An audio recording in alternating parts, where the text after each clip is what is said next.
So, Nintendo Direct a few days ago, and some other news regarding that televisual program, televisual feast known as Doctor Who.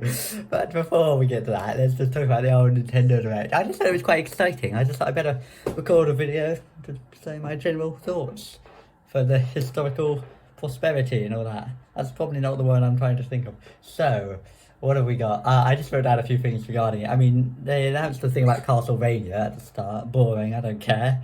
I played Super Castlevania 4 a few times. That was quite a good SNES game, quite an early SNES game. I thought the graphics were good. Graphics, that's what matters, right? Not gameplay. Anyway, no. But yes, I thought the old I don't care. It was whatever it was. It was Castlevania Advance. They had a list. They were re-releasing some of them in the game or collection. That looks good, I suppose. But I've only played Super Castlevania 4, so I don't care. Apparently, Symphony of the Night was good, but it was on the PlayStation 1, so no, wasn't very good. It might have been. I did have if you get a game over, it had a really long loading time or something. Then Mario Party Superstars, which was pretty exciting. Well, the first 8 games in the series are, well, pretty good, brilliant, pretty good. No. The second one's generally considered the best. Third was never released on the Virtual Console, or I'd have played it. But I always loved 5 because I played it first. A lot of people said it was boring, but you're boring. I mean, I've only played 2, 4, 5, 6, 8, and 9. Advance, that was a good one. It does the multiplayer, wasn't it? The old physical board game. It didn't come with multiplayer. You had to get a physical board out, and then a flipping Game Boy Advance would act as a dice roller or whatever. It's just awful. A die roller, sorry, a die roller. Anyway, and it only had 4 characters. Awful. Mario Party DS was alright. Anti-piracy measures included. But yes, the games were pretty good. Up for the first sort of, I mean, none of them were brilliant. I think 2 was alright, and 3. I think 3 was probably better, but it was never released. I never played it. Well, I emulated it for a few seconds once upon a time. But yes, but 8 and 9. 8 wasn't that good. 9, it wasn't Hudson Soft, so it wasn't very good. I mean, the thing with the car, it was so sort of cooperative, but you're still against each other, and it wasn't going around the board collecting stars and, mini games every time. That's what you want. I mean, flipping Wii Party and whatever had, it was better, more fitting to the series than what Mario Party was doing. Only one board in that, though, that flipping island tour thing, with the globe trotters as well, rubbish. But yes, 5 boards in this one. 5! Flipping Mario Party 1 had 8. Genesis can do it in 6. Anyway, no. But yes, we'll do it in 6 minutes. Yes. Star Trek 2, not as good as Star Trek 3. No, well, Star Trek 4 is better. Hang on, Mario Party. Okay, so, no, Star Trek 2 is, okay, anyway. But yes, 8 boards, 100 minigames, well, no, the original had 53 minigames. But yes, and 2 had the unlockable one if you beat the older roller coaster thing, the minigame coaster. But yes, 5 boards. They're all from Mario Parties 1, 2, and 3. I mean, Peach's birthday cake, and all that. Yoshi's Tropical Island. You've got the old, so they have Horrorland, was in it, Spaceland, and I guess probably something from 3. Oh, it's Woody Woods. I'm not sure how they picked those ones. I mean, okay, good thing it's not Mysteryland. 100 minigames, and 56 of them are from the first 3, and 2 of them are from Mario Party 8. Where's Cardiators? Seriously, Cardiators. It's a classic. It was entirely like, but most of them are. It felt like strategy. I like the one with the planes where you have to guide them through you tilt the Wii remote and guide them through. What about the one where you rub the chain jump all the time? You have to do this with the Wii remote. It's great. Anyway, or your left hand if you're into that sort of thing. But yes, so rubbish. But it looks better than 8 and 9 and 10. 10 had that Bowser mode thing. It wasn't very balanced. I mean, it wasn't supposed to be balanced. As long as everyone gets to go with the unbalanced thing, it's a bit balanced, asymmetrical multiplayer. 100 minigames. I mean, you think they could probably put 101 in, but they have to do 100 because it's a round number. It's like the 10 Commandments. It just sounds better, doesn't it? No one's going to care if it's 11 or whatever, 9. They had anyway, so Mario Party Superstars, it looks good. They had the old, but not as good as 2. And it could be, I mean, you look at Super Smash Bros. Ultimate or something, or Breath of the Wild, it's like, they've got all this stuff in the game. You think, well, why can't they do that with flipping Mario Party Superstars? Just put one board from each of the games in, 100 minigames, there you go. You can do flipping 10 from each one. Well, no, to be honest, most of the best minigames are in the sort of first 4. But there's a lot of good ones later.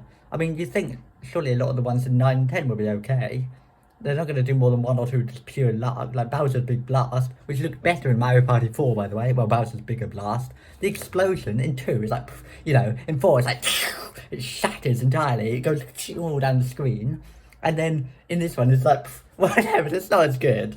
You think, I always thought, I saw it in 4, I thought that looks flipping great. 4 had good production values, and 5 is like, rubbish. Anyway, yes, they announced they were going to do the final Smash Bros. Character thing on the 5th of October. I don't care. I mean, they've got too many characters in the game already, and it's not going to be Professor Layton, is it? So, why would I care? And it wouldn't matter without Phoenix, right? Anyway, I mean, I guess you can do them as Mii's, but I don't care. It'll probably be a third-party character. What else have I got on this old list? We've got the old, this is great, isn't it? Just reading a list. Yeah, well, anyway, they had something about Animal Crossing or something. So they said they were going to announce a direct thing. I don't care.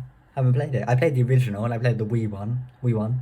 Let's Go to the City, also called City Folk. But why would you call it that? It's not as good. Anyway, Let's Go to the City. It's a much better title. Anyway, and I feel like I'm getting off topic, even though I'm not. Or am I? Anyway, and so that was the old. I don't care. Anyway, I haven't played it. New Horizons, not as good as New Leaf, right?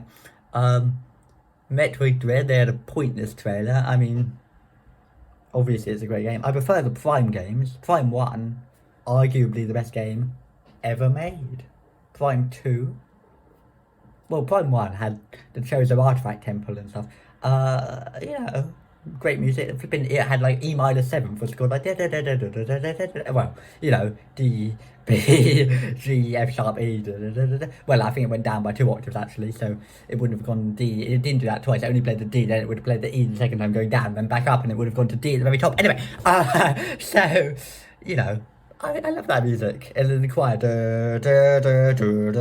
sort of with more of a melody, but you know.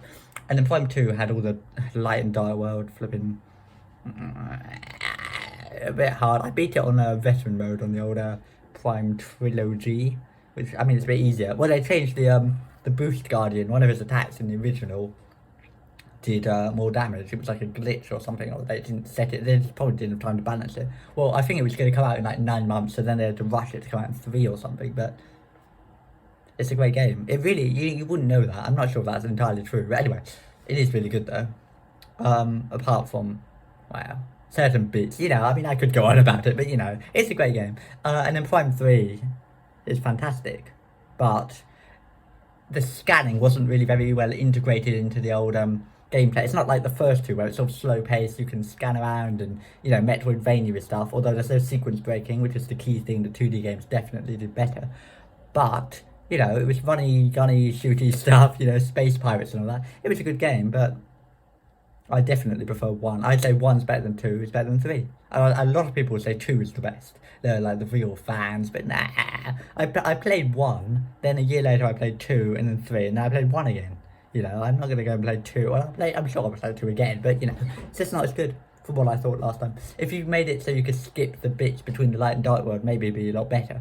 3 was definitely the worst though, right? I mean, the doors took ages to open, and the flipping, I didn't like the scanning. You can see Samus's eyes on the scanning. When you see like Samus in like the reflection, you know, when there's like a bit of like steam comes up, or you can sort of see it in some battle, it's like a rare effect they put on occasionally to look good. When you can see it every time you scan, I know her eyes looked more corrupt as the game went on, was the point, but I didn't like it. They announced they were going to do some sort of thing with the old online stuff, as in Nintendo 64 online stuff. I mean, why bother? No, but I mean, the best N64 games are their games. I mean, yeah, Conker's Bad Fur Day, obviously. GoldenEye is obviously not going to be on it. Perfect Dark wouldn't be. You know, you've got the old Donkey Kong 64, I guess it could be. Diddy Kong Racing, maybe. Blast Core, no. And of course, Banjo-Kazooie. But then, actually, when they were showing off the games, not the initial games, but they were going to release more games for later, Banjo-Kazooie was on there. Banjo-Kazooie. Banjo-Kazooie. I don't get it. Well, presumably they paid for that one game or something. I mean, you do think if they can put Kazooie, can't they put Tooie? But no, I don't know. We'll see. But that was the most exciting thing. And of course, Paper Mario, which is brilliant. Not as good as Slash Your Door though, well. But you know, I know, it's a great game. So that was so exciting, see Banjo. I don't know how they did it, but that's quite good. I mean, you always think if only they could put the old Rare Replay on now, but they won't. Oh, they had a thing about the Mario film, which is they've been going on about for years and years and years. I've always think it'll be 10 years and well, at least 3 or 4 years away. It's just a permanent thing. I always think it's years away. It should be better than the Sonic film, even after the redesign, you know, with the trailer. That happened there, but they announced the voice actors or whatever. I don't care. I don't care about actors. I just care about flipping Nintendo anyway. But they why not just give Charles Martinet the flipping voice of Mario, and there you go. Just make it a silent film. Ooh, it's like 3D. Whoa, it's 3D. It's like it's coming out of the screen anyway. I just oh god. Why not just make it so Martinet's recording the voice of Mario and it's just him going Yahoo all the time and jumping around and whatever, and Bowser? Make it like Super Mario Sunshine and flipping Mama Peach and all that, no? Well, for the God's sake, what they did, I just think it's a bit bizarre. I'm not sure what they're going to do with it. I mean, animated, better than flipping live action like the original. What about Count Bleck? Dementio, anyone? You know, Forful, Toadsworth? I mean, Toadsworth isn't that obscure. He was in Thousand Year Door, he was in Super Mario Sunshine, he was in Mario Super Sluggers, he was in, probably, he was in, that wasn't released in Europe, he was in, was it? I don't think so. Anyway, oh, and then they announced Bayonetta 3, so, you know, whatever. Anyway, in other news, well, I don't care. Great game, I'm sure it's good, I'm sure it'll be brilliant. Every time they make one, they have to top the last one, you know. It'll probably be good. I mean, they announced it in 2017, so it should be pretty good. It's hack and slash, you know. Good music though. I mean, presumably they'll have to pick another song with something about the moon, like Fly Me to the Moon and Moon River. Was that made for the game in the second one? I don't know. Anyway, I mean, the first one wasn't, was it? I mean, it was made for, you know, remixed, covered, whatever, but, you know, the original song wasn't. And otherwise, I don't care. I mean, they announced a few odd things, but boring. Well, you know, triangle strategy, whatever. It's a pretty bizarre title, isn't it? It's like that untitled flipping goose game. Let's just keep calling it that. Anyway, disgusting. Anyway, seriously, it's just some game you play like for like 10 hours. Can you imagine anyone? I mean, I haven't played it. I don't know how long it is, but I can't imagine you're going to want to play it and then keep replaying it. It's the sort of game that's a bit fun. You play for a bit, and then it's like, it's fun, and then you stop, and it's rubbish, and you never play it again. It's awful. The other announcement was RTD returning to Doctor Who. So, well, he obviously did series 1 to 4 and the specials, the best part of Doctor Who ever. Well, series 4 is the best, arguably. Well, it is. It's just a fact. And then they had Moffat, who did, you know, 5, 10, whatever. Not very good. Well, series 5 is good, series 10 is good. 6, no, 7, not really. 8, it's okay. 9, it's 9 especially is the ultimate. Like, for everything that's really good in it, there's something that's rubbish. I mean, Heaven Sent is great, Hellbent is awful. Stars on Invasion's just pretty dull, I don't really care. Inversion's not that good. There's 10 minutes of it that are brilliant, you know. Girl Who Waited, whatever it's called, Girl Who Died is, a lot of people hate it. I thought it was pretty good. I mean, Jamie Madison, so it's quite good. And then flipping Woman Who Lived was completely boring, one of the worst episodes they've done, at least in the revived series. So RTD returning, I mean, obviously then Chibnall, well, a lot of people think it's the worst ever, but I mean, it's like, have you watched Time Lash? Have you watched Warriors of the Deep? Have you watched Asylum of the Daleks? No, I'm kidding. Asylum of the Daleks isn't that bad, honestly.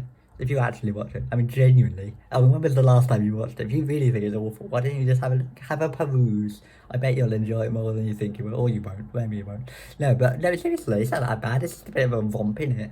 As long as it's a romp, all I care about is good stories, you know. If it's just a romp, there you go. That's the key word there, romp. Anyway, but RTD, I mean, come on, he wrote Vogue, it's classic.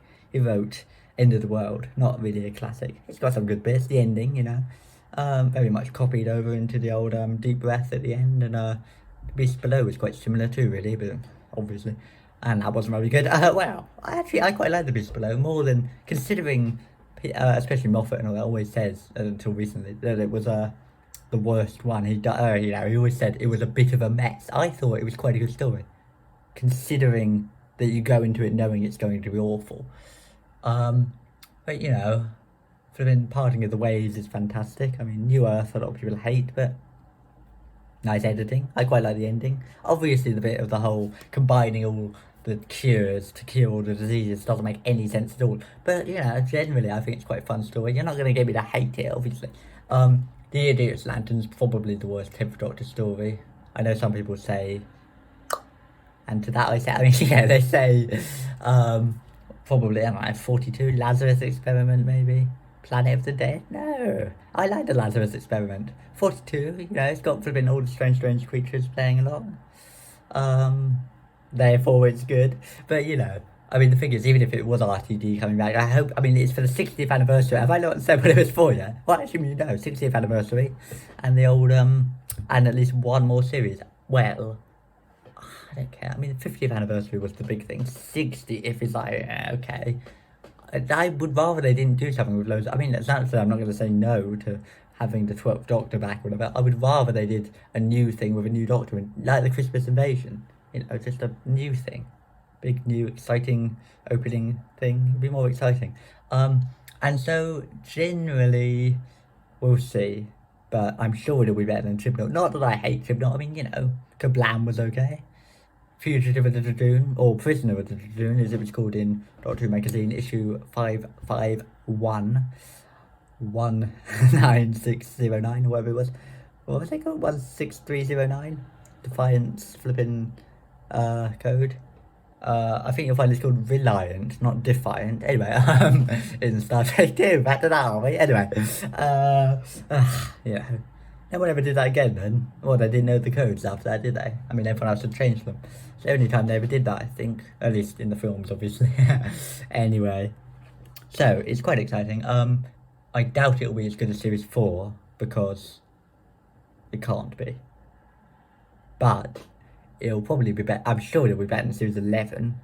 It'll probably be better than Series 12. I mean, you can't fix it. It's going to be brilliant. I hope, though, that he does a few, I don't know what he's going to do, like several series or just one. I thought he would just come back to the specials like Terrence Sticks with the 5 Doctors. I mean, it's like Barry Letts in the season 18, sort of. It seems bizarre though, because I'm so much of the mindset of RTD, Moffat, Chibnall, someone else, that it's going back to RTD. Then we'll get Moffat again. No, I doubt it. That would be, no. I mean, they should really get some newer people. I mean, they probably did it because it's not as popular as it once was, and they think we need someone who knows what they're doing and can make it popular again, obviously. And RTD likes it, I'm sure would be happy to do it, but obviously, but you know, I think it would be better. I just think, you know, they've got to make sure they get people who know what they're doing. They can keep it being good after he's going to leave again, and then he'll come back a third time when someone else comes and makes it awful again. And I just think, no. Oh, also, Babylon 5, they ever announced there was going to be a reboot. I was looking it up yesterday, because it's interesting. I haven't looked, I mean, I was just reading about it, and I was just looking at Babylon 5, and then suddenly I see, apparently there's a reboot, like 4 hours earlier, it had been announced, and I had no idea, I just happened to find out. There's a website called Free Babylon 5, where they go on about how they want to get it back on the air and all that, and they were getting quite excited, so, you know, that should be good. I mean, Series 1 isn't that good, but 3 and 4 were brilliant, right? I haven't actually watched all of it. I mean, I've watched to the end, but I didn't watch every episode, so, you know, Sheridan, Garibaldi, etc. I assume it's basically a remake sort of thing. Should be good. Probably, not as good as the original. I mean, the original was great story and all that. It's just, you know, it was all zoomed in, or the effects weren't as good. The effects were all done in 4:3, so when they put it into 16:9, I mean, it doesn't work in Series 1 because you can see something you're not supposed to see, like in the Buffy HD thing, but no, it's not as bad as that. But yes, the effects all look blurred. I mean, there's various attempts to make it look better, you know, like all that sort of stuff, like Star Trek Voyager and Deep Space Nine, obviously. Well, obviously, compared to Babylon 5. Anyway, so yes, RTD returning to Doctor Who. It's pretty exciting. Should be good. Probably will be good. Probably won't be as good as Series 4. Also, they should try and get someone who can actually compose some good leitmotifs and things instead of flipping Akinola again. Well, not that I'm against ambient electronic music, but for Doctor Who, you want to do something you're going to hear in the proms and all that. Anyway, my time is up.